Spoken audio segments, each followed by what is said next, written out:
Hello दोस्तों, आज का हमारा टॉपिक है treatment of goodwill in all the chapters. अब चाहे वो एडमिशन हो, change in profit sharing ratio हो, रिटायरमेंट हो, डेथ हो या फिर डिसॉल्यूशन हो, तो इन सभी में गुडविल को कैसे डील करते हैं, कैसे ट्रीट करते हैं, वो आज हम अपनी इस वीडियो में कवर करने वाले हैं। एक और बात, अगर आपको मेरी वीडियो समझ में आती है तो हो सके तो इसको सब्सक्राइब कर दिया कीजिए, अगर आपको ये अच्छी लगती है तो। ठीक, चलिए अब स्टार्ट करते हैं। सबसे पहले हम एडमिशन की बात करते हैं। एडमिशन में नया पार्टनर प्रीमियम का पैसा लेके आता है। क्यों लेके आता है? क्योंकि पुराने पार्टनर्स उसके लिए सेक्रीफाइस करते हैं अपने शेयर का, तो उस शेयर को कंपनसेट करने के लिए एक अमाउंट लाई जाती है जिसे हम पीएफजी या प्रीमियम फॉर गुडविल बोलते हैं। अब वो जो नया पार्टनर पैसे लेके आ रहा है, मैंने बताया था अपनी कई वीडियोस में, बोल चुका हूं और मैं लगभग हर वीडियो में बोल भी देता हूं ये वाली बात कि जब भी पैसा आता है तो हम बैंक को डेबिट करेंगे। तो हमारे पास यानी कि फर्म के पास पैसा आ रहा है, बैंक अकाउंट डेबिट। किस चीज का पैसा आ रहा है? प्रीमियम फॉर गुडविल, तो टू पीएफजी। तो अब फर्स्ट एंट्री अगर देखो तो हमने एंट्री बना रखी है bank account debit to PFG. देखो मैंने यहां पर प्रेजेंटेशन नहीं बता रखी है, मैं केवल आपके कॉन्सेप्ट क्लियर कर रहा हूं। फटाफट एक बार गुडविल का ट्रीटमेंट कैसे कैसे किया जाता है। तो bank account debit to PFG, PFG मतलब प्रीमियम फॉर गुडविल, जो वो पैसा प्रीमियम का ला रहा होगा। किसके लिए लाता है मैंने अभी बताया, क्योंकि पुराने पार्टनर्स उसके लिए सेक्रीफाइस करते हैं अपने शेयर का, इसकी वजह से वो प्रीमियम का पैसा लाता है। तो उसके बाद ये पैसा आपको अपने आप बिना कहे ओल्ड पार्टनर्स में उनके सेक्रीफाइसिंग रेशियो में ट्रांसफर करना होगा। और सेक्रीफाइसिंग रेशियो का formula old ratio minus new ratio. और अगर कोई स्टेटमेंट होगा तो उसके हिसाब से हम न्यू रेशियो निकालेंगे, वहां से सेक्रीफाइसिंग रेशियो निकल जाएगा। और अगर कोई भी स्टेटमेंट नहीं बता रखा होता है, केवल पुराने पार्टनर उनका रेशियो दे रखा हो, सपोज ए और बी 3:2 दे रखा है और सी 1/5 दे रखा है और क्वेश्चन में कुछ भी स्टेटमेंट नहीं है, तो जो ओल्ड रेशियो होगा वो ही हमारा सेक्रीफाइसिंग रेशियो का काम करेगा। आपको सेक्रीफाइसिंग रेशियो निकालने की नीड नहीं है। कब निकालना है? जब कोई ना कोई स्टेटमेंट आ जाए या न्यू रेशियो आ जाए। क्लियर है? तो यहां पर सेकंड एंट्री, जब आप प्रीमियम को डिस्ट्रीब्यूट करोगे तो ऊपर प्रीमियम क्रेडिट है, ट्रांसफर करते समय डेबिट, और ओल्ड पार्टनर्स को दिया जा रहा है तो उनका कैपिटल अकाउंट इंक्रीज, और जब कैपिटल अकाउंट इंक्रीज होता है तो कैपिटल को क्रेडिट किया जाता है। तो देखो अब to A's capital to B's capital. खास बात ध्यान रखना, किस रेशियो में करना है? सेक्रीफाइसिंग रेशियो में करना है, जो मैं भी आपको बता रहा था।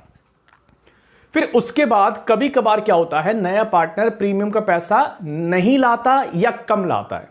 देखो एक बात ध्यान रखना, कभी कभार क्वेश्चन में गुडविल वैल्यूड गिवन होती है, गुडविल वैल्यूड। अब ये एडमिशन में भी हो सकती है, रिटायरमेंट में भी हो सकती है, किसी भी चैप्टर में वैल्यूड हो सकती है। इसमें मान लो हम सी का शेयर निकाल रहे हैं, तो 1 लाख इंटू 1/5 ये आता है 20,000। तो जब भी गुडविल वैल्यूड होगी तुरंत आप उस पार्टनर के शेयर से मल्टीप्लाई कर लो जिसका शेयर आप निकालना चाहते हो। तो एडमिशन में हम सी का निकालना चाहते हैं, मैंने ऐसे ही एज्यूम कर लिया, 1/5 उसका शेयर है, तो 1 लाख इंटू 1/5 होता है 20,000। ये आपको ये बताएगा कि उसको प्रीमियम 20 लाना चाहिए था। अगर 20 ले आया तो एंट्री बन जाएगी bank account debit to PFG 20,000 रुपए, और PFG account debit to A to B 20,000 को डिस्ट्रीब्यूट कर देंगे, बात ही खत्म।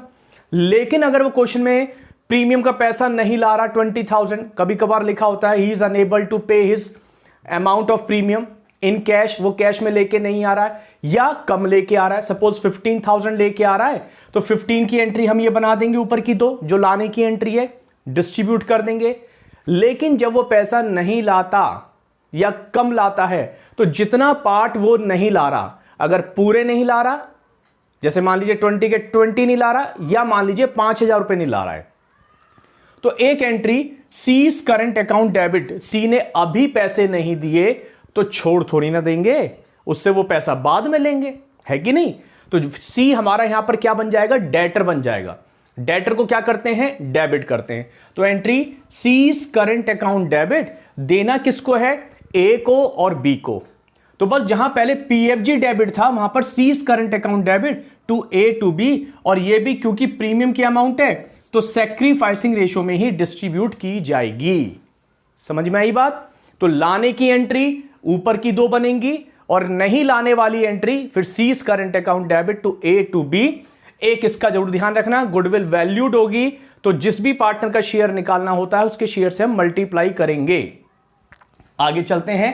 अब अगर क्वेश्चन के अंदर बैलेंस शीट में गुडविल दे रखी है, जिसे मैंने अपनी कई वीडियोस में बोला है, बैलेंस शीट आइटम गुडविल अगर बैलेंस शीट में है तो एज पर AS 26 उसका आपको काम तमाम करना है, मतलब उसको बैलेंस शीट से राइट ऑफ करना है, हटाना है। तो एसेट कम होगी तो कैपिटल भी कम होगी, कैपिटल कम तो कैपिटल को debit, A's capital account debit, B's capital account debit to goodwill account, old partners to goodwill. ये वाली एंट्री आपके हर चैप्टर में बनेगी, अभी मैं बताता भी चलूंगा। खैर फिलहाल मैं एडमिशन की बात कर रहा हूं। तो A debit B debit to goodwill, ये कब? जब गुडविल बैलेंस शीट में अपीयर्ड है, एग्जिस्ट कर रही है, बैलेंस शीट में गिवन है। क्यों करते हैं? क्योंकि इसके ऊपर AS 26 हमारे को फोर्स करता है कि देखो भैया अगर बैलेंस शीट में गुडविल है हटाओ। क्यों? क्योंकि मैं AS 26 मना कर रहा हूं, बैलेंस शीट में गुडविल नहीं होनी चाहिए। एक नंबर में पूछ लेते हैं कि गुडविल राइट ऑफ की जाती है, कौन सा AS काम आता है? तो AS 26 इसके ऊपर काम करता है। तो ये हमारा ट्रीटमेंट था एडमिशन में। ठीक, आगे चलें। रिटायरमेंट, डेथ और change in profit sharing ratio. Retirement हो, डेथ हो, change in profit sharing ratio में सबसे पहले एक ये वाली जो एंट्री है गुडविल को राइट ऑफ करने वाली, ये तो बनेगी। अगर गुडविल अपीयर्ड है तो आपको सेम एंट्री बनानी है, old partners capital account debit. Retirement में जितने भी पार्टनर होंगे सारे ही ओल्ड होंगे। Suppose A B C partner हैं तो A's capital account debit, B's capital account debit, C's capital account debit to goodwill account, write off करेंगे। यही चाहे डेथ में हो, डेथ में भी सेम एंट्री बनेगी। ठीक है, यही आपका change in profit sharing ratio हो, वहां पर भी यही एंट्री बनेगी। तो अगर गुडविल है तो राइट ऑफ करेंगे। दूसरी एंट्री आपको ध्यान रखनी है, एक बनेगी GS बोले तो गेनिंग पार्टनर को डेबिट करोगे, सैक्रिफाइसिंग पार्टनर को क्रेडिट करोगे। तो आप एक रेशियो निकालोगे, सैक्रिफाइसिंग ओल्ड माइनस न्यू, या गेनिंग रेशियो निकालो न्यू माइनस ओल्ड, कोई फर्क नहीं पड़ता। तो इससे आपको सैक्रिफाइस या गेन निकल के आएगा।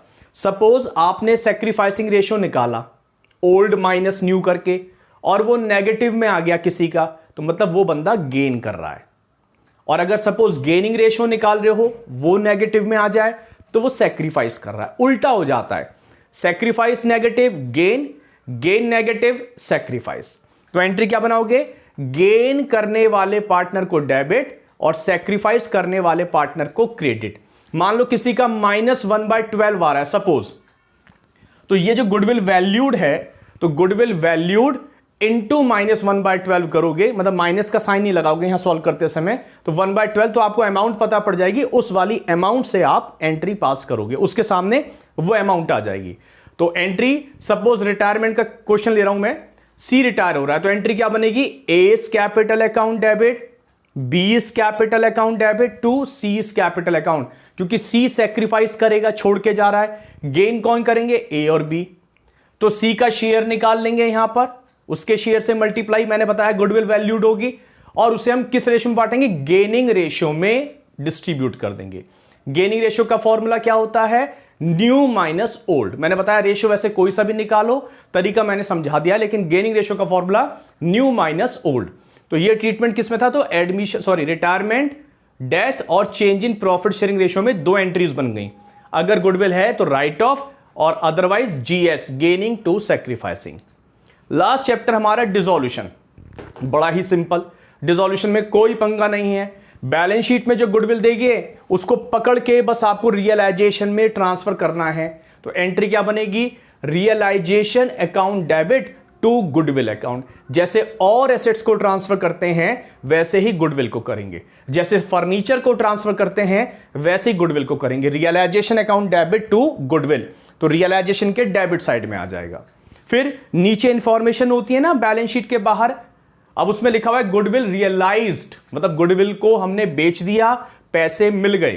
तो जैसे और एसेट्स के पैसे मिलते हैं, पैसे आ रहे हैं, बैंक अकाउंट डेबिट, और टू याद है क्या करते हैं वहां पे डिसोल्यूशन में? To realisation. तो तो एंट्री बनेगी गुडविल जब रियलाइज होगी, bank account debit to realisation, जितने से भी रियलाइज हो रही है वो वाली एंट्री हम पोस्ट कर देंगे, वहां पर अमाउंट पोस्ट कर देंगे। क्लियर? और अगर नीचे कोई भी इंफॉर्मेशन गिवन नहीं है गुडविल के बारे में कि रियलाइज हुई या नहीं हुई, तो फिर उसका कुछ भी नहीं करेंगे। फिर तो बस हम उसको जो हमने पहले ट्रांसफर किया था रियलाइजेशन टू गुडविल, बस उतना करके छोड़ देंगे, बाकी उस गुडविल को फिर हम रियलाइज नहीं करवाएंगे। समझ में आ गई बात? तो मैं समझता हूं आपको ट्रीटमेंट ऑफ गुडविल काफी हद तक क्लियर हो गया होगा। नेक्स्ट वीडियो में किसी और टॉपिक के साथ मिलते हैं। Thank you.